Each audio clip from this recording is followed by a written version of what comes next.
Hi everyone, എല്ലാവർക്കും ഇഷ്വിക ക്രോണിക്കിൾസിന്റെ ഒരു പുതിയ വീഡിയോയിലേക്ക് സ്വാഗതം.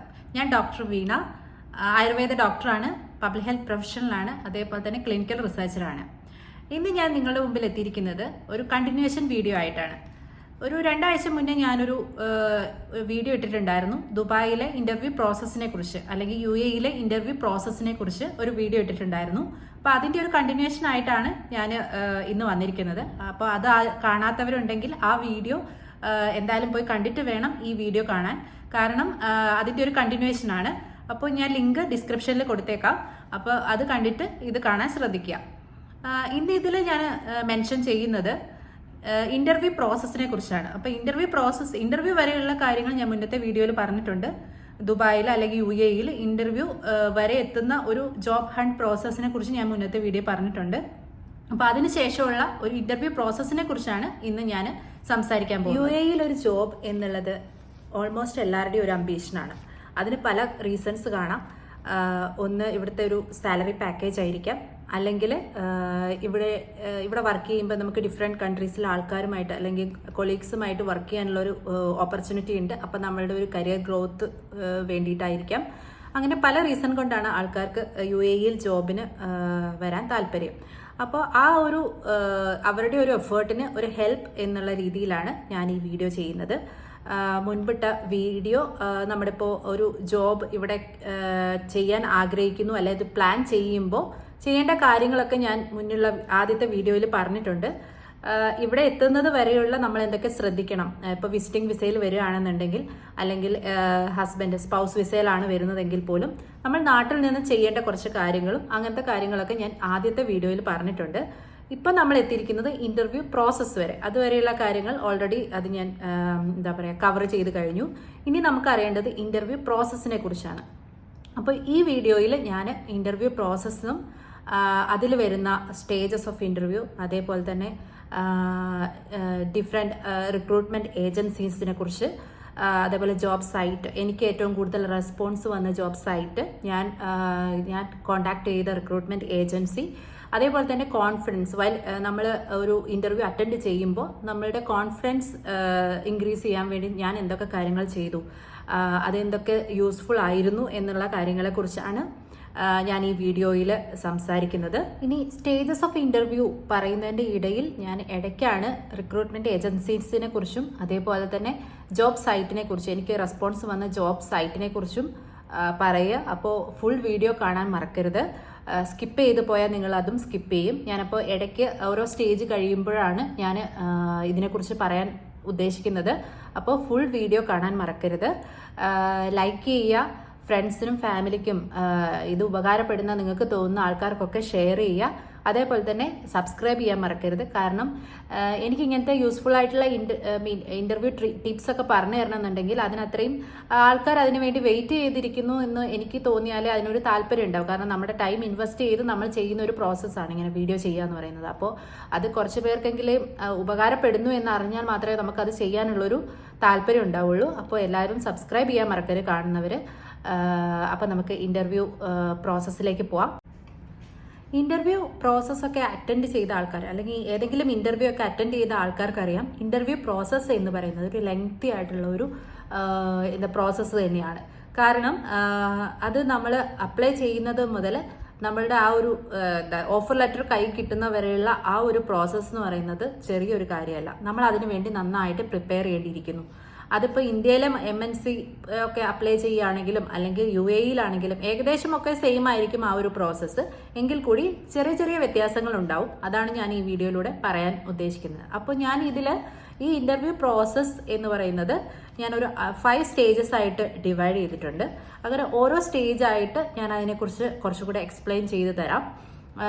ആ ഒരു 5 സ്റ്റേജസ് സ്റ്റാർട്ട് ചെയ്യുന്നത് നമ്മളുടെ റെസ്യൂം നമ്മൾ അപ്ലൈ ചെയ്തു, നമ്മുടെ ഒരു ജോബിന് അപ്ലൈ ചെയ്തു, അത് മുതൽ സ്റ്റാർട്ട് ചെയ്യുകയാണ് നമ്മുടെ ഇന്റർവ്യൂ പ്രോസസ്സ് എന്ന് പറയുന്നത്. ആദ്യത്തെ സ്റ്റേജ് എന്ന് പറയുന്നത് ആപ്ലിക്കേഷൻ റിവ്യൂ ആണ്. നമ്മളുടെ ആപ്ലിക്കേഷൻ റിവ്യൂ ചെയ്യുന്നത് കമ്പനി, ഇപ്പോൾ ഏത് കമ്പനിയാണോ അല്ലെങ്കിൽ ഏത് ജോബിനാണോ നമ്മൾ ജോബ് ഡിസ്ക്രിപ്ഷൻ നോക്കി ഓക്കെ ഇത് സിമിലർ ആണ്, നമ്മളുടെ റെസ്യൂമിന് സിമിലർ ആണ് അല്ലെങ്കിൽ നമുക്ക് അതിനുള്ള സ്കിൽസ് ഉണ്ട് എന്നറിഞ്ഞ് നമ്മൾ അപ്ലൈ ചെയ്തു. കുറേ എണ്ണത്തിന് അപ്ലൈ ചെയ്യും. നമ്മൾ വന്നു കഴിഞ്ഞാൽ നമുക്ക് കാണുന്ന ലിങ്ക്ഡിൻ ഓരോ സൈറ്റ് ഉണ്ടല്ലോ, ഞാൻ പറഞ്ഞല്ലോ, ഇതിൻ്റെ ഇടയിൽ ഞാൻ ആ സൈറ്റിനെ കുറിച്ചും പറയുന്നതായിരിക്കും. അപ്പോൾ ആ സൈറ്റിൽ നമ്മൾ ഓരോ ജോബിന് അപ്ലൈ ചെയ്തു. അപ്പോൾ അന്നേരം അത് ഈ ആപ്ലിക്കേഷൻ റിവ്യൂ പ്രോസസ്സ് കമ്പനീൻ്റെ സൈഡിൽ നിന്നും സ്റ്റാർട്ട് ചെയ്തു. അപ്പോൾ അവർക്ക് എത്ര നമ്മളുടെ മാത്രമല്ലല്ലോ റെസ്യൂം കിട്ടുക, അപ്പോൾ ഇഷ്ടംപോലെ റെസ്യൂംസ് കിട്ടും. അപ്പോൾ അതിൻ്റെ ഇപ്പം എല്ലാം ഓട്ടോമാറ്റിക്കലായിട്ടാണ് അവർ ഷോർട്ട് ലിസ്റ്റ് ചെയ്യുന്നത്. അതിൻ്റെ ഒരു അതിന് ഉപയോഗിക്കുന്ന ഒരു മെത്തേഡാണ്, സിസ്റ്റമാണ് ATS എന്ന് പറയുന്നത്. അങ്ങനെ കമ്പനീസ് ആപ്ലിക്കേഷൻ റിവ്യൂ ചെയ്യുന്നത് ഇപ്പോൾ എല്ലാം ഓട്ടോമാറ്റിക് ആയിട്ടാണ് ചെയ്യുന്നത്. അതൊരാൾ ഇരുന്ന് വരുന്ന ആപ്ലിക്കേഷൻ റെസ്യൂംസ് എല്ലാം നോക്കി അങ്ങനെയല്ല ഷോർട്ട് ലിസ്റ്റ് ചെയ്യുന്നത്. ഇപ്പോൾ അതൊരു ഓട്ടോമാറ്റിക് ആയിട്ട് ഒരു സോഫ്റ്റ്വെയർ വെച്ചിട്ടാണ് ചെയ്യുന്നത്. അത് ATS എന്ന് പറഞ്ഞ ഒരു സോഫ്റ്റ്വെയർ ആണ്, അതായത് ആപ്ലിക്കൻ്റ് ട്രാക്കിംഗ് സിസ്റ്റം. എന്താണ് ATS? ATS എന്ന് പറഞ്ഞു കഴിഞ്ഞാൽ നമ്മൾ അപ്ലോഡ് ചെയ്യുന്ന അല്ലെങ്കിൽ ആപ്ലിക്കൻസ് അപ്ലോഡ് ചെയ്യുന്ന റെസ്യൂംസ് എല്ലാം സ്കാൻ ചെയ്ത് അതിലെ കീവേഡ്സും പിന്നെ ജോബ് ഡിസ്ക്രിപ്ഷനും നോക്കി ഏതാണ് മാച്ചിങ്, ഏതാണ് കൂടുതൽ മാച്ചിങ് വരുന്നത്. അതേപോലെ അവരെല്ലാം കുറേ കാര്യങ്ങൾ അതിൽ മീൻസ് അവർ ATS സിസ്റ്റം സ്കാൻ ചെയ്യും, ഇൻക്ലൂഡിങ് നമ്മുടെ ഫോർമാറ്റ്, ഒരു റെസ്യൂം. അപ്പോൾ റെസ്യൂം ഉണ്ടാക്കുന്നത് ഒരു ഇമ്പോർട്ടൻറ്റ് കാര്യമാണ്. അതാണ് കീ എന്ന് പറയുന്നത്, കീ ടൂൾ എന്ന് പറയുന്നത് നമുക്കൊരു ജോബ് ഹണ്ടിങ് പ്രോസസ്സിൽ. അപ്പോൾ അതിൽ നോക്കിയിട്ട് അവർ, അതൊക്കെ ഞാൻ ആദ്യത്തെ വീഡിയോയിൽ പറഞ്ഞിട്ടുണ്ട് കേട്ടോ, റെസ്യൂമിൻ്റെ ഇങ്ങനത്തെ കാര്യങ്ങളൊക്കെ. അപ്പോൾ അതിലെ ഫോർമാറ്റ് നോക്കും, അവരുടെ ഫോണ്ട് എല്ലാം, നമ്മുടെ റെസ്യൂമിലെ ഫോണ്ട്, ഫോർമാറ്റ്, അതേപോലെ തന്നെ കീവേഡ്സ്, ജോബ് ഡിസ്ക്രിപ്ഷനുമായിട്ട് അതെങ്ങനെ മാച്ചിങ്, ഇതൊക്കെ നോക്കിയിട്ടാണ് ATS സിസ്റ്റം സോഫ്റ്റ്വെയർ സ്കാൻ ചെയ്ത് അവരുടെ ഒരു ക്രൈറ്റീരിയ മീറ്റ് ചെയ്യാത്ത കാൻഡിഡേറ്റിനെ അവർ അവിടുന്ന് തന്നെ റിജക്റ്റ് ചെയ്യും. ബാക്കിയുള്ള ഷോർട്ട് ലിസ്റ്റ് ചെയ്ത കാൻഡിഡേറ്റിനാണ് ഇൻ്റർവ്യൂ കോള് വരിക, അല്ലെങ്കിൽ HR-ൻ്റെ അടുത്ത് നിന്ന് കോള് വരിക. ആ ഒരു പ്രോസസ്സാണ് ഫസ്റ്റ് ആപ്ലിക്കേഷൻ റിവ്യൂ പ്രോസസ്സ് എന്ന് പറയുന്നത്. ഇനി ഞാൻ പബ്ലിക് ഹെൽത്ത് ആയതുകൊണ്ട് തന്നെ, അല്ലെങ്കിൽ ക്ലിനിക്കൽ റിസർച്ചർ ആയതുകൊണ്ട് തന്നെ, ആ ഒരു ഏരിയയിൽ നമ്മൾ ജോബിന് അപ്ലൈ ചെയ്യുന്ന ആൾക്കാർ ശ്രദ്ധിക്കേണ്ടത്, ഈ ATS സിസ്റ്റം വഴി അവർ സ്കാൻ ചെയ്യുമ്പോൾ നമ്മളുടെ GCP സർട്ടിഫിക്കേഷൻ, അതേപോലെ തന്നെ നമ്മളുടെ ക്ലിനിക്കൽ ട്രയൽസിൽ അല്ലെങ്കിൽ ഡിഫറെൻറ്റ് കൊഹോർട്ട് സ്റ്റഡി അല്ലെങ്കിൽ സ്റ്റഡീസ്, ക്ലിനിക്കൽ സ്റ്റഡീസിലുള്ള നമ്മുടെ എക്സ്പീരിയൻസ്, ഇതൊക്കെ അവർ അതിൽ ഷോർട്ട് ലിസ്റ്റ് ചെയ്യാൻ വേണ്ടി ഉപയോഗിക്കുന്ന ഒരു ക്രൈറ്റീരിയ ആണ്. അപ്പോൾ നാട്ടിൽ ഇങ്ങോട്ടേക്ക് ജോബിന് വരാൻ ആഗ്രഹിക്കുന്ന ഈ ഒരു ഫീൽഡിൽ, അല്ലെങ്കിൽ ക്ലിനിക്കൽ റിസർച്ച് അല്ലെങ്കിൽ പബ്ലിക് ഹെൽത്ത് ഫീൽഡിലേക്ക് ജോബിന് വരാൻ ആഗ്രഹിക്കുന്ന ആൾക്കാർ നാട്ടിൽ അത്യാവശ്യം ഒരു 2 years എങ്കിലും ഒരു എക്സ്പീരിയൻസ് ആക്കിയിട്ട് ഇവിടെ UAE-യിൽ ജോബിന് ശ്രമിക്കുന്നതായിരിക്കും കുറച്ചുകൂടെ നല്ലത്, എഫക്റ്റീവായിട്ട് എന്നാണ് എനിക്ക് തോന്നുന്നത്. അല്ലെങ്കിൽ അല്ലാതെ വന്നിട്ടും ജോബ് ചെയ്യുന്ന ആൾക്കാരുണ്ട്. അത് എന്ന് പറഞ്ഞു കഴിഞ്ഞാൽ ഇന്റേൺഷിപ്പ് റോളിലൊക്കെ കയറുക, അല്ലെങ്കിൽ വോളണ്ടിയർ ആയിട്ട് കയറുക, അങ്ങനെയൊക്കെ കയറിയിട്ട് പിന്നെ ജോബിലേക്ക് എൻട്രി ചെയ്യുന്ന ആൾക്കാരാണ് അധികവും. അങ്ങനെയാണ് ഓപ്പർച്യൂണിറ്റീസ് കൂടുതൽ. കാരണം നമുക്കൊരു 2 years എങ്കിലും എക്സ്പീരിയൻസ് ഇല്ലെങ്കിൽ അവർ ആദ്യത്തെ സ്റ്റേജ് തന്നെ, ആപ്ലിക്കേഷൻ റിവ്യൂ പ്രോസസ്സ് തന്നെ നമ്മളുടെ റെസ്യൂം റിജക്റ്റ് ചെയ്യാനുള്ള ചാൻസ് 90% ഉണ്ട്. അപ്പോൾ ചാൻസ് കൂടുതലാണ്. അപ്പോൾ നമ്മൾ ആ ഒരു റെസ്യൂം അല്ലെങ്കിൽ ആ ഒരു ആപ്ലിക്കേഷൻ പ്രോസസ്സിൽ ഫസ്റ്റായി നിൽക്കാനുള്ള നമ്മളെ ഭാഗത്തുനിന്ന് ചെയ്യാൻ പറ്റുന്ന കാര്യങ്ങൾ ചെയ്തിട്ട്, ഇപ്പോൾ വിസിറ്റിംഗ് വിസയിലൊക്കെ ഇങ്ങോട്ട് വരികയാണെന്നുണ്ടെങ്കിൽ, അങ്ങനെ ചെയ്തിട്ട് വരികയാണെന്നുണ്ടെങ്കിൽ പെട്ടെന്ന് ഇൻ്റർവ്യൂ കോൾസ് കിട്ടാൻ ചാൻസ് കൂടുതലാണ്. അങ്ങനെ ഫസ്റ്റ് സ്റ്റേജ് കഴിഞ്ഞു, ആപ്ലിക്കേഷൻ റിവ്യൂ എന്ന് പറഞ്ഞൊരു പ്രോസസ്സ് കഴിഞ്ഞു, നമ്മളുടെ റെസ്യൂം നമ്മൾ ഷോർട്ട് ലിസ്റ്റ് ആയി എന്ന് വിചാരിക്കുക. അടുത്ത സ്റ്റേജ് എന്ന് പറയുന്നത് HR ഇൻ്റർവ്യൂ ആണ്. അപ്പോൾ അതിനു മുന്നേ ഞാൻ നേരത്തെ ആദ്യമേ പറഞ്ഞിരുന്നു, സ്റ്റാർട്ട് ചെയ്യുന്ന സമയത്ത് പറഞ്ഞിരുന്നു, ജോബ് സൈറ്റും അതേപോലെ തന്നെ റിക്രൂട്ട്മെൻറ്റ് ഏജൻസിയും ഇതിൻ്റെ ഇടയിൽ, സ്റ്റേജസിൻ്റെ ഇടയിൽ ഞാൻ അതിനെക്കുറിച്ച് പറയും എന്ന് പറഞ്ഞിരുന്നു. അപ്പോൾ ഫസ്റ്റ് ജോബ് സൈറ്റ്, എനിക്ക് ഏറ്റവും കൂടുതൽ കോൾസ് വന്നിട്ടുള്ള ജോബ് സൈറ്റിൽ ഒന്ന് എന്ന് പറയുന്നത് നൗക്രി ഗൾഫ് ആണ്, naukri.gulf.com. അതിൽ നൗക്രി ഗൾഫ് എന്നാണ് എനിക്ക് കൂടുതലും കോൾ വന്നിട്ടുള്ളത്. അതുപോലെ തന്നെ ലിങ്ക്ഡിൻ ഉണ്ട്. ലിങ്ക്ഡിൻ ഒരു മെയിൻ സോഴ്സ് ആണ്. ലിങ്ക്ഡിൻ ഞാൻ എപ്പോഴും യൂസ് ചെയ്യുന്നത്, നാട്ടിലായിരുന്ന സമയത്തും ലിങ്ക്ഡിൻ മെയിൻ സോഴ്സ് തന്നെയാണ് ജോബ് നമുക്ക് സെർച്ച് ചെയ്യാൻ വേണ്ടിയിട്ട്. അതല്ലാതെ എനിക്കൊരു എക്സ്റ്റേണൽ ഒരു ജോബ് സൈറ്റ് എന്ന് പറയുന്നത് അതിലൊന്ന് നൗക്രി ഗൾഫാണ്. നൗക്രി ഗൾഫിൽ നമ്മൾ ഒരു പ്രൊഫൈൽ ക്രിയേറ്റ് ചെയ്ത് അതിൽ നമ്മൾ റെസ്യൂമും അപ്ഡേറ്റ് ചെയ്ത റെസ്യൂം അപ്ലോഡ് ചെയ്ത് കഴിഞ്ഞാൽ എന്തായാലും ഇത് വരും എന്നാണ് എൻ്റെ ഒരു കോള് വരും എന്നാണ് എൻ്റെ ഒരു അനുഭവത്തിൽ നിന്ന് പറയാനുള്ളത്. ബാക്കിയൊക്കെ സൈറ്റിൽ നിന്നും എനിക്ക് ഡിഫറെൻ്റ് ആയിട്ട് തോന്നിയ ഒരു സൈറ്റ് എന്ന് പറയുന്നത് നൗക്രി ഗൾഫ് തന്നെയാണ്. അത് ജെന്യുവൻ ആണ്. പിന്നെ ആകെയുള്ളൊരു പ്രോബ്ലം എന്ന് പറയുന്നത് അതിൽ ചിലപ്പം ചില പഴയ എന്താ പറയുക ഓൾഡ് ആയിട്ടുള്ള ജോബ് അതിൽ ഉണ്ടാവും. അപ്പം നമ്മളത് അപ്ലൈ ചെയ്യുമ്പോൾ ചിലപ്പോൾ അത് ഓൾറെഡി ഫില്ലായിട്ടുണ്ടാവും. അങ്ങനത്തെ ഒരു പ്രോബ്ലം അതിലുണ്ട്. അപ്പോൾ അതിൻ്റെ ഒരു ജെന്യൂനിറ്റി നമ്മൾ വേറെ ഏതെങ്കിലും സോഴ്സ് വഴി അതൊന്ന് കൺഫേം ചെയ്യണം. ബാക്കി വെച്ച് നോക്കുമ്പോൾ അതൊരു വേറെ പ്രശ്നങ്ങളൊന്നും ഇല്ലാതെ നമുക്ക് ജെന്യൂനായിട്ട് നമുക്ക് ജോബ് നോക്കാൻ പറ്റുന്ന ഒരു സൈറ്റാണ് നൗക്കറി ഗൾഫ് എന്ന് പറയുന്നത്. ഇനി ഞാൻ അടുത്ത കുറച്ച് കഴിയുമ്പോൾ അടുത്ത ഓരോന്നിനെ കുറിച്ച് പറയാം. അപ്പോൾ നമ്മൾ അടുത്ത സ്റ്റേജിലേക്ക് പോവാണ്, HR ഇൻ്റർവ്യൂ പ്രോസസ്സ്. ഇനി അടുത്തത് സെക്കൻഡ് സ്റ്റേജ് എന്ന് പറയുന്നത് HR ഇൻ്റർവ്യൂ സ്റ്റേജാണ്. ഇത് 2 രീതിയിലാവാം. ഒന്ന്, നമുക്ക് ഫോൺ കോൾ വഴി ആദ്യം HR വിളിക്കാം, അല്ലെങ്കിൽ വീഡിയോ കോൾ ആവാം, അല്ലെങ്കിൽ ഇത് രണ്ടുമാവാം. അങ്ങനെ ഒരു സ്റ്റേജായിട്ട് നമുക്ക് കണക്കാക്കാം. അത് ഒറ്റ സ്റ്റേജ് HR ഇൻ്റർവ്യൂ എന്ന് പറഞ്ഞ ഒരു സ്റ്റേജായിട്ട് അങ്ങനെയാണ് ഞാൻ ഉദ്ദേശിക്കുന്നത്. പക്ഷേ എനിക്ക് വന്ന ഇൻ്റർവ്യൂകളിൽ ഞാൻ കുറച്ച് ഇൻ്റർവ്യൂസൊക്കെ അറ്റൻഡ് ചെയ്തതിൽ എനിക്ക് ഈ 2 രീതിയിലും വന്നിട്ടുണ്ട്. ഒരു ഫോൺ കോൾ ആയിട്ട് വന്നിട്ട് പിന്നെ ഒരു ടൈം ഫിക്സ് ചെയ്ത് വീഡിയോ കോൾ ഇൻ്റർവ്യൂ HR തന്നെ ചെയ്യുന്ന രീതിയിലും എനിക്ക് വന്നിട്ടുണ്ട്. അല്ലാതെ HR ഇൻ്റർവ്യൂ ഫോൺ കോളിൽ തന്നെ വന്നു, അത് കഴിഞ്ഞിട്ട് ഡയറക്റ്റ് ടെക്നിക്കൽ ഇൻ്റർവ്യൂവിലേക്ക് പോകുന്ന ഒരു സ്റ്റേജും ഉണ്ട്. അപ്പോൾ ആദ്യം നമ്മൾ പറയുന്നത് ഫോൺ കോൾ മാത്രം വന്നിട്ട് അടുത്ത ടെക്നിക്കൽ ഇൻ്റർവ്യൂവിലേക്ക് പോകുന്ന സ്റ്റേജ്. അതെന്ന് പറഞ്ഞാൽ ആദ്യം വിളിച്ചിട്ട് HR-ൻ്റെ അടുത്ത് കോൾ വരും. അപ്പോഴാണ് നമ്മൾ അറിയുന്നത് നമ്മളുടെ റെസ്യൂം ഷോർട്ട് ലിസ്റ്റഡ് ആയി. ഇനി ഇത് അല്ലാതെ നമുക്ക് അറിയാൻ പറ്റും എങ്ങനെയാണ് നമ്മൾ ഷോർട്ട് ലിസ്റ്റ് ആയി. എനിക്ക് പിന്നെയാണ് മനസ്സിലായത്, കുറേ കഴിഞ്ഞ് ഇൻ്റർവ്യൂ അറ്റൻഡ് ചെയ്ത് ഒരു ശീലമായപ്പോഴാണ് പിന്നെ മനസ്സിലായത്.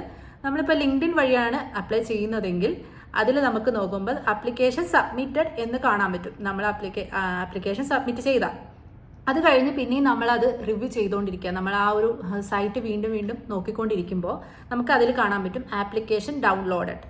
അപ്പോൾ ആപ്ലിക്കേഷൻ നമ്മൾ ഡൗൺലോഡ് ചെയ്തു. അപ്പോൾ നമ്മളുടെ ആപ്ലിക്കേഷൻ ആ ക്രൈറ്റീരിയാസ് ഒക്കെ മീറ്റ് ചെയ്യുന്നുണ്ട്. അതുകൊണ്ട് തന്നെ ആ കമ്പനി നമ്മുടെ ആപ്ലിക്കേഷൻ ഡൗൺലോഡ് ചെയ്തു എന്ന് അതിൽ കാണാൻ പറ്റും.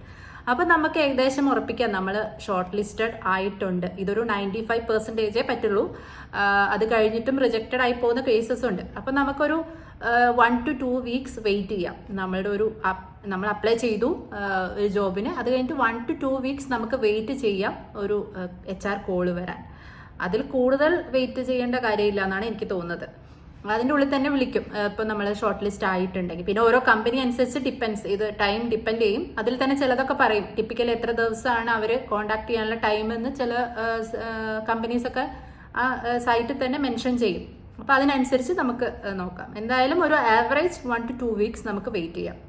അത് കഴിഞ്ഞിട്ട് അപ്പോൾ HR വിളിച്ചു, ചിലപ്പോൾ ഒരു ഫോൺ കോൾ ആയിരിക്കും. ആ ഫോൺ കോളിൽ അവർ ജനറലി എൻക്വയറി ചെയ്യുക നമ്മുടെ അവൈലബിലിറ്റി എന്ന് വെച്ചാൽ നമ്മളിപ്പോൾ വിസിറ്റിംഗ് വിസയിൽ വന്നിട്ട് ഇവിടുന്ന് അപ്ലൈ ചെയ്തു, നമ്മൾ ചിലപ്പോൾ നാട്ടിലേക്ക് തിരിച്ചു പോയിട്ടുണ്ടെങ്കിൽ ഈ കോൾ ചിലപ്പോൾ നമുക്ക് കിട്ടണമെന്നില്ല. അപ്പോൾ അവർ അതിന് വേണ്ടിയിട്ട് വിളിച്ച് അവൈലബിലിറ്റി നോക്കും.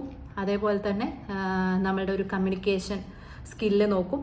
പിന്നെ ജനറലി നമ്മളിപ്പോൾ റെസ്യൂമിൽ എഴുതിയതൊക്കെ കറക്റ്റ് ആണോ എന്നുള്ളത് നമ്മളെ അടുത്തുനിന്ന് തന്നെ അറിയാൻ വേണ്ടി ജനറൽ ക്വസ്റ്റ്യൻസ് ചോദിക്കും. അതാണ് ആദ്യത്തെ ഫോൺ കോൾ ഇൻ്റർവ്യൂ എന്ന് പറയുന്നത്.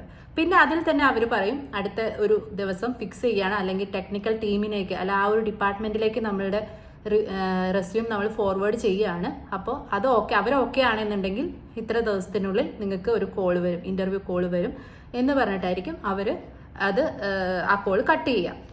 അപ്പോൾ അങ്ങനെയാണ് ആ ഒരു പ്രോസസ്സ് എന്ന് പറയുന്നത്. ഇനി 2 HR ഇൻ്റർവ്യൂ ഉള്ള ഒരു ഒരു ഇൻ്റർവ്യൂ പ്രോസസ്സ് ആണെങ്കിൽ ഫസ്റ്റ് അവർ ഇതേപോലെ ഫോൺ കോൾ ചെയ്യും. എന്നിട്ട് പറയും ഒരു HR ഇൻ്റർവ്യൂ ഉണ്ട്, അത് ഇന്ന ദിവസമാണ്, ആ ദിവസം അവൈലബിൾ ആയിരിക്കില്ല, അപ്പം ഞങ്ങൾ ലിങ്ക് മെയിൽ അയക്കാം. ഇൻ കേസ് ഓൺലൈൻ ഇൻ്റർവ്യൂ എനിക്ക് കിട്ടിയത് മോസ്റ്റ്ലി ഒരു 90% ഓൺലൈൻ ആയിട്ടുള്ള ഇൻ്റർവ്യൂസ് ആണ്. അപ്പോൾ അവർ ഓൺലൈൻ ആയിട്ടാണ് ഇൻ്റർവ്യൂ, ഇന്ന ടൈമിലാണ്, ലിങ്ക് അയക്കാം, അവൈലബിൾ ആയിരിക്കില്ലേ എന്ന് മാത്രം ചോദിച്ചിട്ട് അവർ കട്ട് ചെയ്യും. അങ്ങനെ നമ്മൾ വേറൊരു ദിവസം ഓൺലൈൻ ഇൻ്റർവ്യൂ ഫിക്സ് ചെയ്യും.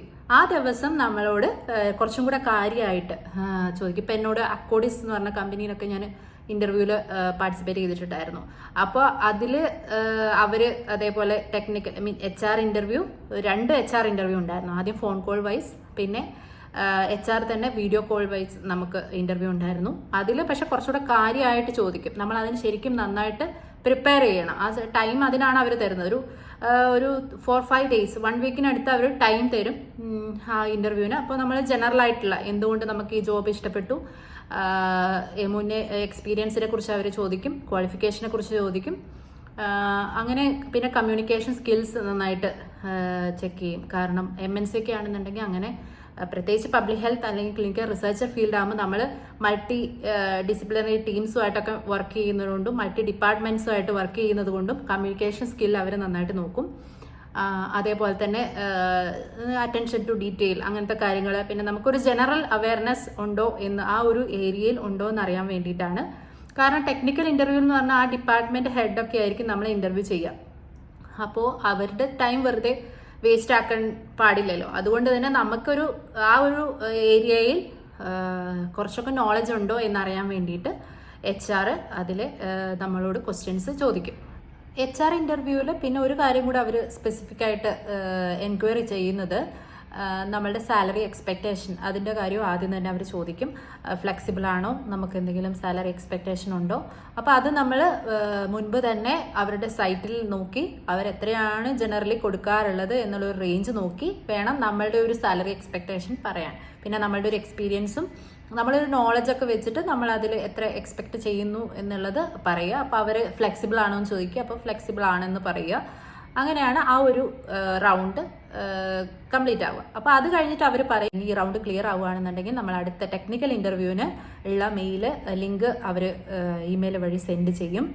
അതിനു വേണ്ടി വെയിറ്റ് ചെയ്യാൻ പറഞ്ഞിട്ട് അങ്ങനെ ആ ഒരു റൗണ്ട് കഴിയും. അപ്പോൾ നമ്മൾ നെക്സ്റ്റ് തേർഡ് റൗണ്ട് എന്ന് പറയുന്നത് ടെക്നിക്കൽ ഇൻ്റർവ്യൂ ആണ്. ടെക്നിക്കൽ അല്ലെങ്കിൽ ജോബ് സ്പെസിഫിക് ഇൻ്റർവ്യൂ ആണ് അടുത്തത്. അപ്പോൾ നമുക്ക് ഈ HR ഇൻ്റർവ്യൂ കഴിഞ്ഞിട്ട് നമുക്കൊരു 1 to 3 വീക്സ് വെയിറ്റ് ചെയ്യാം. അത് ഡിപ്പെൻഡ് ഇപ്പോൾ 1 to 3 വീക്സ്, ഞാൻ 2 months ഒക്കെ വെയിറ്റ് ചെയ്ത സമയങ്ങളുണ്ട്. അങ്ങനെ നമ്മുടെ കുറേ ടൈം പോകും. അവിടെ ഒരു പ്രശ്നമാണ്. അപ്പോൾ എൻ്റെ ഒരു പ്രശ്നം എന്ന് പറഞ്ഞു കഴിഞ്ഞാൽ നമുക്കിപ്പോൾ HR ഇൻ്റർവ്യൂ നല്ല HR ഇൻ്റർവ്യൂ ആണെങ്കിൽ പിന്നെ നമുക്ക് ആ ജോബ് നമുക്ക് അത്യാവശ്യം നമ്മളുടെ ഒരു ഏരിയയിലാണ്, അപ്പോൾ നമുക്ക് അറിയാൻ പറ്റും, അതിൽ നമ്മളുടെ നോളജ് അറിയാൻ പറ്റും, അപ്പോൾ നമുക്കത് കിട്ടും എന്നൊരു വിശ്വാസം ഉണ്ടെങ്കിൽ ഞാൻ പിന്നെ വേറെ ജോബ് സെർച്ചിങ് കുറച്ചൊന്ന് പതുക്കെയാക്കും. അത് പക്ഷേ ഒരിക്കലും ചെയ്യാൻ പാടില്ല. അവർക്ക് ഇഷ്ടംപോലെ ആപ്ലിക്കൻസ് ഈ ഒരു ടൈമിനുള്ളിൽ അവർ ഇഷ്ടംപോലെ ആപ്ലിക്കൻസിനെ ഇൻ്റർവ്യൂ ചെയ്യുകയാണ്. അപ്പോൾ നമ്മളും എന്ത് ചെയ്യണം എന്ന് പറഞ്ഞാൽ നമ്മളും വേറെ ജോബ് സെർച്ച് ചെയ്തുകൊണ്ടിരിക്കണം. ആ ഒരു ടൈം വിചാരിച്ച് അതും വെയിറ്റ് ചെയ്തുകൊണ്ടിരിക്കരുത്. അങ്ങനെ വെയിറ്റ് ചെയ്തതാണ് എൻ്റെതൊരു 6 monthsോളം അങ്ങനെ കുറേ പോയിട്ടുണ്ട്. അപ്പോൾ അത് ഒരിക്കലും ചെയ്യരുത്. നമ്മൾ വീണ്ടും ജോബ് സെർച്ച് ചെയ്യുക, വീണ്ടും ഇൻ്റർവ്യൂ അറ്റൻഡ് ചെയ്യുക, പറ്റുന്ന ഇൻ്റർവ്യൂകളൊക്കെ അറ്റൻഡ് ചെയ്യുക. അങ്ങനെ അപ്പോൾ അടുത്തതെന്ന് വെച്ചാൽ ടെക്നിക്കൽ ഇൻ്റർവ്യൂ. അപ്പോൾ ഒരു 3 വീക്സ് അല്ലെങ്കിൽ 1 month 2 month ഡിപ്പെൻസ്. അതിനനുസരിച്ച് നമുക്ക് വീണ്ടും ടെക്നിക്കൽ ഇൻ്റർവ്യൂവിൻ്റെ മെയിൽ വന്നു. അപ്പോൾ അടുത്തത് ടെക്നിക്കൽ ഇൻ്റർവ്യൂ ആണ്. അപ്പോൾ അതിൽ പറയും ആരൊക്കെയാണ്, അതിൽ കുറച്ച് കാര്യങ്ങൾ, ആ മെയിലിൽ നമ്മൾ കുറച്ച് കാര്യങ്ങൾ ശ്രദ്ധിക്കാനുണ്ട്. അങ്ങനെ മെയിൽ വന്നു കഴിഞ്ഞാൽ നമുക്ക് അടുത്ത ടെക്നിക്കൽ ഇൻ്റർവ്യൂ അതിലുള്ള ആൾക്കാർ ആരാണ് നമ്മളെ ഇൻ്റർവ്യൂ ചെയ്യാൻ പോകുന്നതെന്നുള്ള അവരുടെ മെയിൽ ID കൂടെ അതിലുണ്ടാവും. അപ്പം നമ്മൾ എന്ത് ചെയ്യണമെന്ന് വെച്ചാൽ ആ മെയിൽ ID എടുത്തിട്ട് അവരുടെ പ്രൊഫൈലും പിന്നെ കമ്പനി പ്രൊഫൈലും നന്നായിട്ട് പഠിക്കണം. കാരണം അടുത്ത ഇൻ്റർവ്യൂ ചെയ്യാൻ പോകുന്നത് അവരുടെ എക്സ്പെർട്ടൈസ് ഏത് ഏരിയയിലാണ് എന്ന് നമുക്ക് മനസ്സിലാക്കാൻ പറ്റും. അവരുടെ ഒരു പ്രൊഫൈൽ നോക്കിയാൽ അല്ലെങ്കിൽ ആ കമ്പനി പ്രൊഫൈൽ നോക്കിയാൽ നമുക്ക് മനസ്സിലാക്കാൻ പറ്റും. അതിനനുസരിച്ച് നമ്മൾ പ്രിപ്പയർ ചെയ്യുക. അല്ലാതെ നമുക്കറിയുന്ന കാര്യങ്ങൾ തന്നെ നമ്മൾ പ്രിപ്പയർ ചെയ്തുകൊണ്ടിരുന്നിട്ട് കാര്യമില്ല. കാരണം ഒരു ഇൻ്റർവ്യൂ എന്ന് പറയുന്നത് നമ്മളെക്കുറിച്ച് നമ്മൾ കൂടുതൽ പറഞ്ഞിട്ട് കാര്യമില്ല. കമ്പനിക്ക് ഇഷ്ടപ്പെടുന്ന കാര്യങ്ങൾ വേണം നമ്മൾ കൂടുതൽ സ്പെസിഫൈ ചെയ്ത് പറയാൻ വേണ്ടിയിട്ട്. അത് ശരിക്കും പറഞ്ഞാൽ ആദ്യമൊന്നും എനിക്ക് വലിയ പിടിയില്ലായിരുന്നു. പിന്നെ നമ്മൾ ഓരോ ഇൻ്റർവ്യൂ അറ്റൻഡ് ചെയ്ത് ഓരോ ഇൻ്റർവ്യൂ നമുക്കൊരു ലെസണാണ് സത്യം പറഞ്ഞാൽ. അപ്പോൾ ഓരോ ഇൻ്റർവ്യൂവിലും നമ്മൾ ഓരോ പുതിയ കാര്യങ്ങളാണ് പഠിക്കുന്നത് ഇൻ്റർവ്യൂ പ്രോസസ്സ് കഴിയുമ്പോൾ. അതിനനുസരിച്ച് ടൈമും കൂടെ പോകുമെന്ന് മാത്രം. അപ്പോൾ അങ്ങനെ നമ്മൾ അവരുടെ പ്രൊഫൈൽ നോക്കി നമ്മൾ നന്നായിട്ട് പ്രിപ്പയർ ചെയ്യുക ഇൻ്റർവ്യൂവിന് വേണ്ടിയിട്ട്. അപ്പോൾ ടെക്നിക്കൽ ഇൻ്റർവ്യൂ എനിക്ക് ഓൺലൈനായിട്ടാണ് കിട്ടിയിട്ടുണ്ടായിരുന്നത്. അത് ഇൻ്റർവ്യൂ പല രീതിയിലാവാം. ഇപ്പോൾ ഒരു പ്രാക്ടിക്കൽ ടെസ്റ്റ് ആവാം, അല്ലെങ്കിൽ സാധാ പോലെയുള്ള ഇൻ്റർവ്യൂ ക്വസ്റ്റ്യൻസ് ആവാം. ഇതെല്ലാ രീതിയിലുള്ളത് ഞാൻ അസസ്മെൻറ്റ് രൂപയിലാവാം. ഇങ്ങനെയൊക്കെ ഞാൻ അറ്റൻഡ് ചെയ്തിട്ടുണ്ട്. പിന്നെ എന്താ പറയുക, ഇപ്പോൾ ബയോസ്റ്റാറ്റിസ്റ്റീഷ്യൻ റോളൊക്കെ ആണെന്നുണ്ടെങ്കിൽ നമ്മൾ ആ സോഫ്റ്റ്വെയർ ഡെമോ ഒക്കെ കാണിക്കേണ്ടി വരും. അവരൊരു ക്വസ്റ്റ്യൻസ് ഒക്കെ തരും, പ്രാക്ടിക്കലി നമ്മൾ ചെയ്ത് കാണിക്കേണ്ടി വരും. അതേപോലെ തന്നെ ഇപ്പോൾ റിസർച്ച് അസിസ്റ്റൻറ്റ് അസോസിയേറ്റ് റോളൊക്കെയാണ് നമ്മൾ അപ്ലൈ ചെയ്യുന്നതെങ്കിൽ അവർ കേസ് സ്റ്റഡീസ് തരും. അത് നമ്മൾ കേസ് സ്റ്റഡി ഒരു റിസർച്ച് പ്രപ്പോസൽ തന്നെ ഉണ്ടാക്കാൻ പറഞ്ഞിട്ടുണ്ടായിരുന്നു എൻ്റെ അടുത്ത്. അത് കഴിഞ്ഞിട്ട് അത് പ്രസൻറ്റ് ചെയ്യേണ്ടി വരും. അങ്ങനെയൊക്കെയാണ് ടെക്നിക്കൽ ഇൻ്റർവ്യൂ പോവുക. അത് ഓരോരോ കമ്പനി അനുസരിച്ച് ഡിഫർ ചെയ്യും. പക്ഷേ ഒരു ജനറൽ സ്വഭാവം എന്ന് പറയുന്നത് ഇങ്ങനെയാണ്. അങ്ങനെ തേർഡ് സ്റ്റേജ് കഴിഞ്ഞു, ടെക്നിക്കൽ ഇൻ്റർവ്യൂ. അപ്പോൾ ഇതിൻ്റെ ഇടയ്ക്ക് ഞാൻ ആദ്യം പറഞ്ഞിട്ടുണ്ടായിരുന്നു ഇനി അടുത്തൊരു ജോബ് സൈറ്റിനെ കുറിച്ച് ഇടയ്ക്ക് പറയാമെന്ന് പറഞ്ഞിട്ടുണ്ടായിരുന്നു. അപ്പോൾ സെക്കൻഡ് ജോബ് സൈറ്റ് എന്ന് പറയുന്നത് ഇൻഡീഡാണ്. ഇൻഡീഡിൻ്റെ ഒരു പ്രത്യേകത എന്ന് പറയുന്നത് ഇൻഡീഡിൽ നമുക്ക് കുറേ ജോബ് വേക്കൻസീസ് കാണാൻ പറ്റും. പക്ഷേ അൺഫോർച്ചുനേറ്റ്ലി എനിക്ക് ഇതുവരെ ഇൻഡീഡിൽ നിന്ന് കോളൊന്നും വന്നിട്ടില്ല. പക്ഷേ നമുക്ക് അപ്ലൈ ചെയ്യാൻ ഇപ്പോൾ പബ്ലിക് ഹെൽത്ത് അല്ലെങ്കിൽ ക്ലിനിക്കൽ റിസർച്ച് ഫീൽഡ് എന്ന് പറയുന്നത് UAE വളരെ ജോബ് ഓപ്പണിങ്സ് വരുന്നത് വളരെ കുറവാണ്. അതാണ് സത്യം. പബ്ലിക് ഹെൽത്ത് ഫീൽഡിൽ നല്ല കുറവാണ്. ഇതാരെയും ഡീമോട്ടിവേറ്റ് ചെയ്യാൻ വേണ്ടി പറയുന്നതല്ല, പക്ഷേ ഇതാണ് സത്യം. ഞാനിവിടെ വന്നിട്ടാണ് ഇതിനെക്കുറിച്ച് അറിയുന്നത്.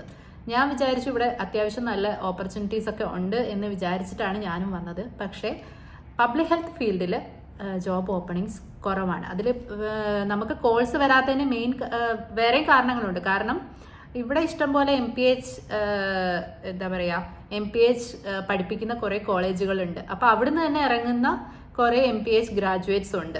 അവർക്ക് അറബി നന്നായിട്ട് അറിയായിരിക്കും, ഇവിടുത്തെ ലാംഗ്വേജ് നന്നായിട്ട് അറിയായിരിക്കും. നമ്മൾ പുറത്തുനിന്ന് വരുന്ന ഇപ്പോൾ കേരളത്തിൽ നിന്ന് വരുന്നവർക്ക് അറബി ലാംഗ്വേജ് ചിലപ്പം അറിയണമെന്നില്ല.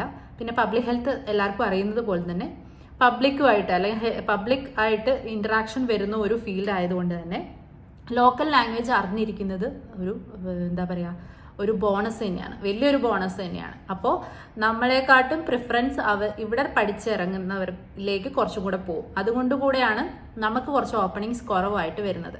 പിന്നെ ക്ലിനിക്കൽ റിസർച്ച് ഫീൽഡിലാണെങ്കിൽ പോലും ഇതൊരു എക്സിക്യൂട്ടീവ് ജോബാണ്. കിട്ടിയാൽ നല്ല എക്സിക്യൂട്ടീവ് ജോബാണ്. പക്ഷേ എന്ന് പറഞ്ഞാൽ അതിന് അത്രയും ആൾക്കാരുണ്ട്. ഇപ്പോൾ വിസിറ്റിംഗ് വിസയിൽ വന്നിട്ട് നിൽക്കുന്ന ആൾക്കാരുണ്ട്. പിന്നെ ക്ലിനിക്കൽ റിസർച്ച് എന്ന് പറഞ്ഞാൽ ഏത് ഏരിയയിലുള്ള ആൾക്കാർക്കും അപ്ലൈ ചെയ്യാൻ പറ്റും. ഇപ്പോൾ MPHക്കാർക്ക് മാത്രമല്ല, ഇപ്പോൾ ക്ലിനിക്കൽ റിസർച്ച് MSc അങ്ങനെ കഴിഞ്ഞവർക്കും പിന്നെ ക്ലിനിക്കൽ റിസർച്ച് ഡിപ്ലോമ കഴിഞ്ഞവർക്കും ഒക്കെ അപ്ലൈ ചെയ്യാൻ പറ്റുന്ന ഒരു ഏരിയയും കൂടെ ആയതുകൊണ്ട് കുറച്ച് ബുദ്ധിമുട്ട് ഉണ്ട്. പക്ഷേ ഞാൻ ഇൻഡീഡ് എന്ന് പറഞ്ഞ ഒരു ജോബ് സൈറ്റിൻ്റെ ഒരു പ്രത്യേകതയായിട്ട് എനിക്ക് തോന്നിയത് അതിൽ നമ്മൾ കുറച്ചധികം ജോബ് ഓപ്പണിങ്സ് ഒക്കെ കാണാറുണ്ട്. അപ്പോൾ അങ്ങനെ നമുക്ക് ഒരു വിശ്വാസത്തിൻ്റെ പുറത്ത് ഞാൻ അതിൽ കുറേ അപ്ലൈ ചെയ്യുമായിരുന്നു. അതിലെന്തായാലും ഒരു പ്രൊഫൈൽ ഉണ്ടാക്കിയിട്ട് നമ്മൾ റെസ്യൂം അപ്ലോഡ് ചെയ്ത് എല്ലാത്തിനും അപ്ലൈ ചെയ്യുക. ചിലപ്പം വരുമായിരിക്കും, ചിലർക്കൊക്കെ കൂടുതൽ വന്നിട്ടുണ്ടാവും. പക്ഷേ എൻ്റെ ഒരു കേസിൽ എനിക്ക് ഇൻഡീഡിൽ നിന്ന് ഇതുവരെ കോൾസ് ഒന്നും വന്നിട്ടില്ല. അതാണ് ഇൻഡീഡിൻ്റെ കാര്യം. അങ്ങനെ നമ്മൾ തേർഡ് സ്റ്റേജും നമ്മൾ കടന്നു കഴിഞ്ഞാൽ നെക്സ്റ്റ് വരുന്നതാണ് നാലാമത്തെ സ്റ്റേജ് എന്ന് പറയുന്നത് ഫൈനൽ ഇൻ്റർവ്യൂ. ഇതും തീർന്നിട്ടില്ല. ഫൈനൽ ഇൻ്റർവ്യൂ എന്ന് പറയുന്നത് നമ്മളിപ്പോൾ ടെക്നിക്കൽ ക്ലിയർ ചെയ്തു എന്ന് വെച്ച് നമുക്ക് സമാധാനിക്കാൻ പറ്റില്ല. കാരണം ലാസ്റ്റ് ഫൈനൽ ഇൻ്റർവ്യൂ എന്ന് പറയുന്നതും ഒരു ഇമ്പോർട്ടൻറ്റ് റിജക്റ്റ് ചെയ്യാൻ ഏറ്റവും സാധ്യതയുള്ള ഒരു സ്റ്റേജ് തന്നെയാണ്. കാരണം അതിലാണ് നമ്മളെങ്ങനെ അവരുടെ ഒരു ടീമുമായിട്ട് നമ്മളെങ്ങനെ സിങ്ക് ആയി പോകുന്നു എന്ന് ചെക്ക് ചെയ്യുന്നത് ആ ഒരു സ്റ്റേജിലാണ്. അത് ചിലപ്പോൾ പാനൽ ഡിസ്കഷൻ ആയിരിക്കാം. പാനൽ ഡിസ്കഷൻ എന്ന് പറഞ്ഞു കഴിഞ്ഞാൽ അതിൽ ആ കമ്പനീൻ്റെ ഹെഡ് മുതൽ നമ്മുടെ ഡിപ്പാർട്ട്മെൻറ്റ് ഹെഡും എല്ലാവരും ഉണ്ടാകുന്ന ഒരു ഡിസ്കഷൻ ആയിരിക്കും അത്. അപ്പോൾ അവിടെ ഒരു എന്താ പറയുക ഒരു യുദ്ധക്കളം തന്നെയായിരിക്കും. അത്രയും ക്വസ്റ്റ്യൻസ് അവർ ചോദിക്കും. കാരണം ഈ ഒരു സ്റ്റേജ് കഴിഞ്ഞാൽ നമുക്ക് ഓഫർ ലെറ്റർ കിട്ടുകയായി. അപ്പോൾ അതുവരെ അവരത്രയും നമ്മൾ സെലക്ട് ചെയ്യുന്ന കാൻഡിഡേറ്റ് അത്രയും ഫിറ്റ് ആണോ, നമ്മുടെ ടീമിനും നമ്മുടെ കമ്പനിക്ക് ഫിറ്റ് ആണോ എന്ന് അറിയാൻ വേണ്ടിയിട്ട് അവർ അതിനനുസരിച്ചുള്ള ക്വസ്റ്റ്യൻസ് ആയിരിക്കും ചോദിക്കുന്നത്. അപ്പോൾ അങ്ങനത്തെ ക്വസ്റ്റ്യൻസ് എന്തൊക്കെയാണെന്നുള്ളത് ഞാൻ വേറൊരു വീഡിയോ ഇടാം. ഇത് തന്നെ ഇപ്പോൾ ലോങ് വീഡിയോ ആയി. അപ്പോൾ ഞാൻ ക്വസ്റ്റ്യൻസ് ജനറലി ചോദിക്കുന്ന ക്വസ്റ്റ്യൻസ് വെച്ചിട്ട് ഞാനൊരു വേറെ വീഡിയോ ഇടുന്നുണ്ട്.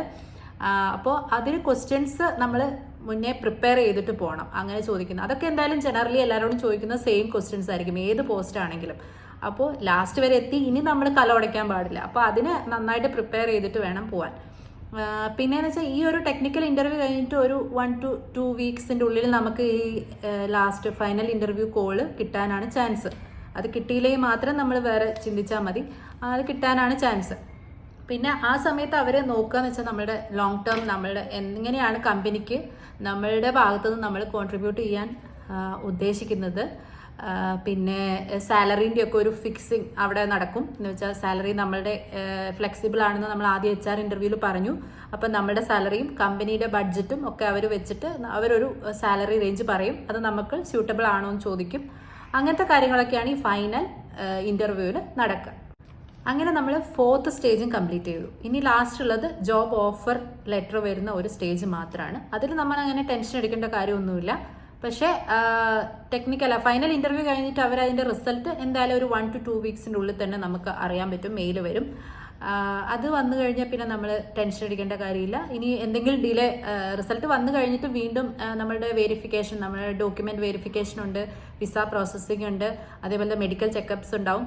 അതിനൊക്കെ ഒരു ഡിലേ വന്നാൽ നമുക്ക് ഫോളോ അപ്പ് മെയിൽ വഴി, ഇതിൻ്റെ ഏത് സ്റ്റേജിൻ്റെ ഇടയിലും ഒരു ഡിലേ വന്നു കഴിഞ്ഞാൽ നമുക്ക് ഫോളോ അപ്പ് മെയിൽ വെച്ചിട്ട് അവരോട് ചോദിക്കാൻ പറ്റും. ആ കമ്പനി മെയിലിൽ നമുക്ക് മെയിൽ സെൻഡ് ചെയ്യാൻ പറ്റും, ഫോളോ അപ്പ് മെയിൽ. എന്തുകൊണ്ടാണ് ഡിലേ, എനിക്ക് അതിൻ്റെ സ്റ്റാറ്റസ് അറിയാൻ ആഗ്രഹമുണ്ട് എന്നൊക്കെ പറഞ്ഞിട്ട് നമുക്ക് മെയിൽ അയക്കാൻ പറ്റും. അപ്പോൾ അങ്ങനെ ലാസ്റ്റും ഒരു 1 to 2 വീക്സിനുള്ളിൽ നമുക്ക് നമ്മളുടെ മെഡിക്കൽ ചെക്കപ്സും അങ്ങനെയൊക്കെ ഉണ്ടാവും. പിന്നെ ചിലപ്പോൾ വിസ പ്രോസസ്സിംഗ് ഒക്കെ പിന്നെയും ടൈം എടുക്കും, 1 month 2 months ഒക്കെ എടുക്കും. അങ്ങനെ ഓൾ ടുഗദർ ഒരു ജോബ് പ്രോസസ്സ് ഇപ്പോൾ പബ്ലിക് ഹെൽത്ത് അല്ലെങ്കിൽ ക്ലിനിക്കൽ റിസർച്ച് ഫീൽഡിലാണെങ്കിൽ ഓൾമോസ്റ്റ് ഒരു മിനിമം 3 months എന്തായാലും എടുക്കും, 3 to 6 months എടുക്കും ഒരു ജോബ്. നമ്മളുടെ ഇൻ്റർവ്യൂ എല്ലാ പ്രോസസ്സും കഴിഞ്ഞ് ജോബിൽ എൻ്റർ ചെയ്യാൻ നമുക്ക് ഓഫർ ലെറ്റർ വരുമ്പോഴേക്കും ഒരു 3 to 6 months എന്തായാലും എടുക്കും എന്നുള്ളതാണ് എൻ്റെ ഒരു പേഴ്സണൽ എക്സ്പീരിയൻസ്. അങ്ങനെയല്ല നേരത്തെ കിട്ടിയവരുണ്ടെങ്കിൽ കമൻറ്റ് ചെയ്യണം. ഇതിലെന്തെങ്കിലും ഈ ഏത് സ്റ്റേജിലാണെങ്കിൽ എന്തെങ്കിലും ഡൗട്ടോ അല്ലെങ്കിൽ നിങ്ങൾക്ക് അറിയാവുന്ന കാര്യങ്ങളോ ഉണ്ടെന്നുണ്ടെങ്കിൽ അത് കമൻറ്റ് ചെയ്യുക. അത് എല്ലാവർക്കും യൂസ്ഫുൾ ആയിരിക്കും, എനിക്കും യൂസ്ഫുൾ ആയിരിക്കും. ഇനി ഞാൻ പറയുന്നത് ജോബ് സൈറ്റ് എന്ന് പറയുന്നത് ബെയ്റ്റ്, പിന്നെ ഗൾഫ് ടാലൻറ്റ്, അതേപോലെ തന്നെ മോൺസ്റ്റർ, അങ്ങനെ ഡിഫറെൻറ്റ് ജോബ് സൈറ്റുകളുണ്ട് നമുക്ക്. പക്ഷേ സത്യം പറഞ്ഞാൽ ഞാൻ ഇതിലൊക്കെ പ്രൊഫൈൽ ഉണ്ടാക്കിയിട്ടുണ്ട്. പക്ഷേ എൻ്റെ ഒരു എക്സ്പീരിയൻസിൽ നിന്ന് എനിക്ക് തോന്നുന്നത് ഇതിലൊക്കെ പബ്ലിക് ഹെൽത്ത് അല്ലെങ്കിൽ ക്ലിനിക്കൽ റിസർച്ച് റിലേറ്റഡ് ആയിട്ടുള്ള ജോബ്സ് കാണുന്നത് വളരെ കുറവാണ്. പ്രൊഫൈൽ ഉണ്ടാക്കിയിട്ടുണ്ട്, ഡെയിലി നമ്മളത് ചെക്ക് ചെയ്യാൻ വേണം. പക്ഷേ എൻ്റെ ഒരു പേഴ്സണൽ എക്സ്പീരിയൻസിൽ എനിക്ക് കോള് വന്നത് കുറവാണ്, ഈ ജോബ്സ് തന്നെ കാണുന്നത് വളരെ കുറവാണ്. പിന്നെ വേറൊരു മെയിൻ പ്രശ്നം എന്ന് പറഞ്ഞാൽ നമ്മുടെ പബ്ലിക് ഹെൽത്ത് അല്ലെങ്കിൽ ക്ലിനിക്കൽ റിസർച്ച് ഈ ഒരു ഏരിയയിൽ അങ്ങനെ തന്നെ ആവണമെന്നില്ല ജോബിൻ്റെ പേര് വരുന്നത്, ആ കീവേഡ് വരുന്നത്, ജോബ് റോള് വരുന്നത്. അപ്പോൾ അത് ഡിഫറെൻറ്റ് നെയിംസിൽ നമ്മൾ കീവേഡ് സെർച്ച് ചെയ്യേണ്ടതായിട്ട് വരും. അത് കുറച്ചും കൂടെ അറിയാനുണ്ട്. അതും ഞാനൊരു സെപ്പറേറ്റ് വീഡിയോ ആയിട്ട് പോസ്റ്റ് ചെയ്യാം. കാരണം ഇതിപ്പോൾ തന്നെ ഒരു ലെങ്തി വീഡിയോ ആയി. അപ്പോൾ അതിന് നമ്മൾ കീവേഡ് നമുക്ക് അറിഞ്ഞിരിക്കേണ്ടതുണ്ട്. അപ്പോൾ ഞാൻ പറയുന്നത് ഇങ്ങനെയുള്ള സൈറ്റുകളിൽ നിന്ന് നമുക്ക് എന്തായാലും പ്രൊഫൈൽ ക്രിയേറ്റ് ചെയ്തിടുക, റെസ്യൂം അപ്ലോഡ് ചെയ്യുക. പക്ഷേ നിങ്ങൾ ആർക്കെങ്കിലും ഈ ഒരു സൈറ്റിൽ നിന്നൊക്കെ കോള് വന്നിട്ടുണ്ടെന്നുണ്ടെങ്കിൽ, അല്ലെങ്കിൽ മെഡിക്കൽ ഫീൽഡ് വർക്ക് ചെയ്യുന്നവർക്ക് കോള് വന്നിട്ടുണ്ടെങ്കിൽ അതൊന്ന് കമൻറ്റ് ചെയ്യണം. എനിക്കും അതൊരു ഉപകാരപ്രദമായിരിക്കും. കാരണം എനിക്ക് ഇതുവരെ അതിൽ നിന്നും കോള് വന്നിട്ടില്ല. ഞാൻ ജോബ് തന്നെ കാണുന്നത് വളരെ കുറവാണ്. ബെയ്റ്റ്, ഗൾഫ് ടാലൻറ്റ്, അതേപോലെ മോൺസ്റ്ററിലൊക്കെ ജോബ്സ് കാണുന്നത് തന്നെ, പബ്ലിക് ഹെൽത്ത് റിലേറ്റഡ് ജോബ്സ് കാണുന്നത് തന്നെ വളരെ കുറവാണ്. അപ്പോൾ അങ്ങനെയാണ് ആ ജോബ് സൈറ്റിൻ്റെ കാര്യങ്ങൾ.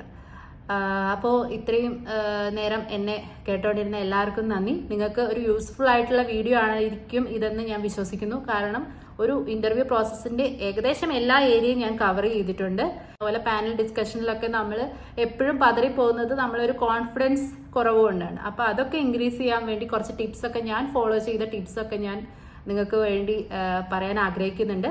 അപ്പോൾ ഒരു നെക്സ്റ്റ് വീഡിയോയിൽ ഞാൻ അതേപോലെ റിക്രൂട്ട്മെൻറ്റ് ഏജൻസീസിനെ കുറിച്ച് പറയാം.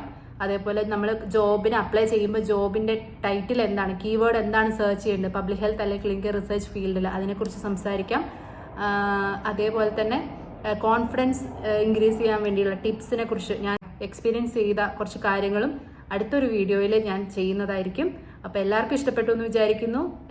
ഇഷ്ബിക ക്രോണിക്കിൾസ് ലൈക്ക് ചെയ്യാനും ഷെയർ ചെയ്യാനും സബ്സ്ക്രൈബ് ചെയ്യാനും മറക്കരുത്. നിങ്ങളെ സബ്സ്ക്രിപ്ഷനും ലൈക്കും ഒക്കെ കൊണ്ടാണ് എനിക്കൊരു അടുത്തൊരു വീഡിയോ ഇടാൻ വേണ്ടി താല്പര്യം വരിക. അതേപോലെ എത്രയും പെട്ടെന്ന് എല്ലാവരിലേക്കും ഇത് എത്തട്ടെ എന്ന് വിചാരിക്കുന്നു. Thank you so much.